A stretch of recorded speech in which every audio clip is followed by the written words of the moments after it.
Parah. Masjid Al-Jabar di Jawa Barat ternyata bukan cuma mewah, nggak ketolongan, tapi juga membebani rakyat kecil. Masjid bernilai 3,4 triliun rupiah itu ternyata dibangun pakai utang. Ini ketahuan gara-gara Gubernur Jawa Barat yang baru, Deddy Mulyadi, kaget dengan biaya pembangunan Al-Jabar. Dia baru tahu bahwa Pemprov harus nyicil 566 miliar rupiah per tahun ke bank sampai 2028. Lalu sisanya dilunasi pada 2029. Ini kan bikin pusing sang gubernur. Uang 3,4 triliun itu diambil dari Program Pemulihan Ekonomi Nasional atau PEN. Padahal utang itu sebenarnya buat banyak hal. Pembangunan jalan, pengairan, air limbah, ruang terbuka hijau, dan revitalisasi pasar. Dan sekarang utang itu jadi beban kepemimpinan Gubernur Deddy Mulyadi.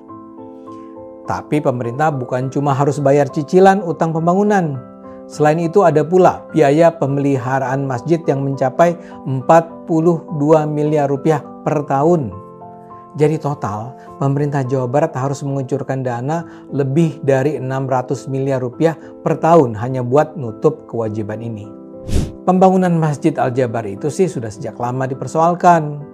Dana proyek ini sebagian besar diambil dari APBD Jabar, totalnya 1 triliun rupiah. Wajar kalau banyak yang mempertanyakan prioritas anggaran. Pengamat kebijakan publik Trubus Rahadiansyah bilang, APBD harusnya lebih fokus ke infrastruktur.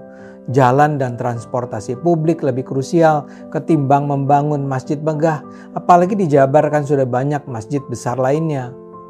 Menurutnya yang ideal tempat ibadah itu dibangun pakai dana umat, sedangkan kas daerah hanya menjadi stimulus saja. Parahnya nggak cuma soal prioritas anggaran, proyek ini juga mulai dicurigai ada indikasi korupsi.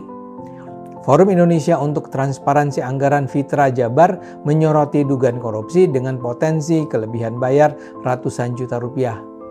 Beyond Anti-Corruption (BAC) juga menemukan indikasi praktek KKN dalam proyek ini, terutama dalam belanja lahan yang hampir mencapai 450 miliar rupiah dan konstruksi yang diduga lebih dari 1,2 triliun rupiah. Bahkan ada dugaan markup dalam pembebasan lahan.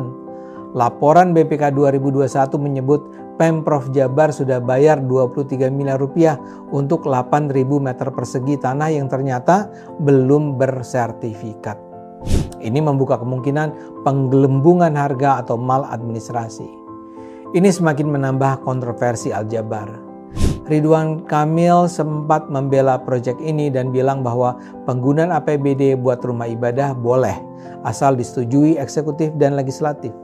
Dia mengambil contoh dari pembangunan Masjid Istiqlal yang dulu juga dibiayai APBN mencapai 7 miliar rupiah. Ridwan tampaknya terlalu menggampangkan masalah. Kalau masih 7 miliar sih barangkali orang masih bisa menerima.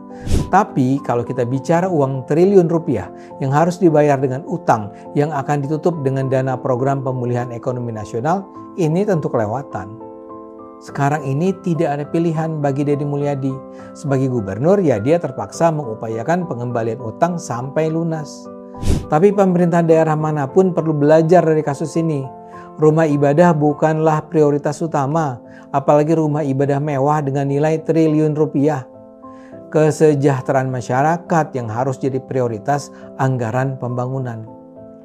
Yuk kita dukung pemimpin dan wakil rakyat yang bijak dalam menentukan skala prioritas.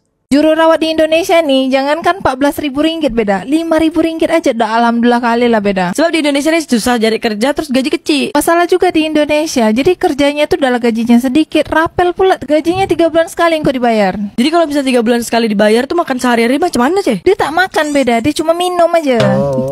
Bukan pinjol sih.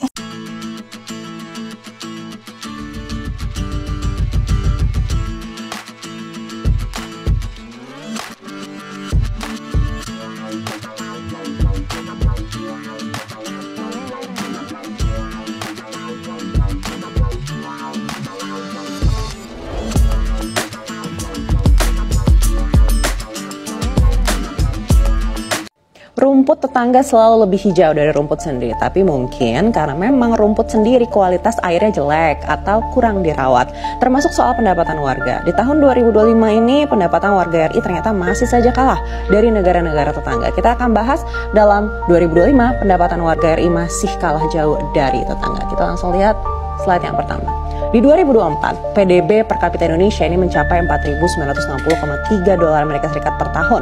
Atau kalau dirupiahkan, ini sebesar 78,6 juta rupiah. Artinya sudah naik 3,64 juta dibandingkan dengan tahun sebelumnya.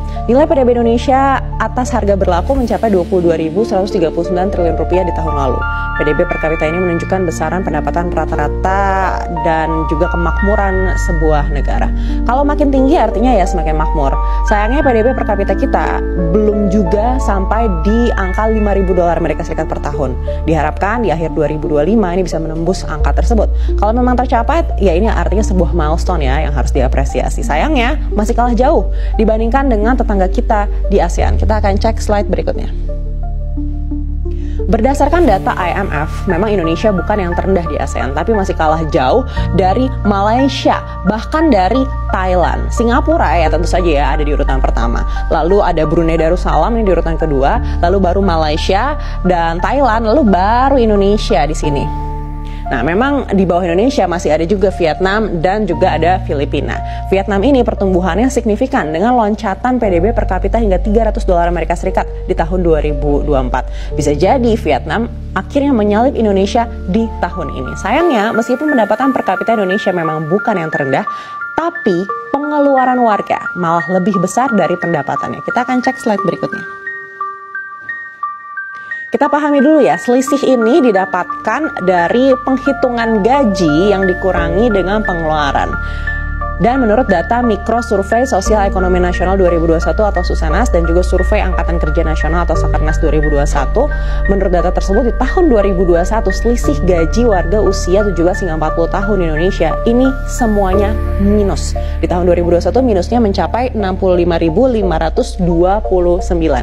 Lalu diproyeksi di tahun 2030 ini minusnya bertambah hingga 118.986. Sayangnya di tahun 2045 yang katanya menjadi Indonesia emas ini malahan Indonesia jadi cemas karena minusnya akhirnya menjadi tambah besar begitu sampai 431 ribuan per bulannya. Kenapa? Karena ternyata kenaikan pengeluaran warga lajunya lebih besar daripada kenaikan upah. Nah, inilah bedanya Indonesia dengan Vietnam. Meskipun PDB per kapita kita sebenarnya lebih tinggi, tapi kalau di Vietnam kebutuhan dasar seperti rumah dan makanan ini diberikan insentif yang sangat tinggi oleh pemerintah. Sedangkan di Indonesia, apalagi di kota-kota besar, harga sewa tempat tinggal ini sangat tinggi sehingga pengeluaran banyak yang akhirnya tersedot untuk biaya tempat tinggal. Maka itu menurut LPS juga tabungan individu yang di bawah 100 juta semakin menurun di periode tahun 2021 hingga 2024 kalau dibandingkan dengan di tahun 2016 hingga 2019. Berbeda dengan tabungan di atas 5 miliar rupiah yang justru kenaikannya signifikan. Artinya apa? Kelas menengah semakin miskin tapi kelas atas justru semakin kaya. Kita akan cek slide berikutnya. Lalu apa sih alasannya? Diakui oleh perbankan memang banyak upaya bank untuk menarik para nasabah tajir sehingga ya pasti tabungan orang kaya jadi terlihat lebih banyak juga begitu. Nah, nasabah kaya biasanya memilih untuk menaruh dananya di produk-produk investasi yang akhirnya kekayaannya terus bertambah berlipat menggulung seperti bola salju. Sedangkan di kelas menengah yaitu tadi di slide sebelumnya pengeluarannya saja lebih besar dari pendapatan. Jadi gimana mau nabung, gimana mau berinvestasi. Tapi tentunya banyak faktor yang menyebabkan kelas menengah ini sulit naik kelas dan hanya sedikit yang bisa sejahtera. Faktor lain yaitu adalah karena banyaknya pungutan liar atau pungli dan juga korupsi. Pungli ini tersebar di berbagai layer mulai dari perizinan usaha hingga logistik sehingga beban usaha ini menjadi berat. Korupsi juga bukan hanya terjadi di kalangan atas ya, tapi di bawah pun ini semuanya juga sudah terlibat korupsi. Akibatnya efisiensi investasi menjadi rendah, penegakan hukum tidak berjalan dan pungli ini sudah menjadi bagian dari sistem yang berjalan turun-temurun. Harus ada komitmen yang sangat tinggi untuk memberantas pungli, tapi entah harus mulai dari mana. Ibaratnya kanker ya, ini sudah komplikasi, butuh lebih dari sekedar kemoterapi. Lalu apakah pemerintah siap melawan kepentingan banyak pihak untuk bisa memberantas pungli?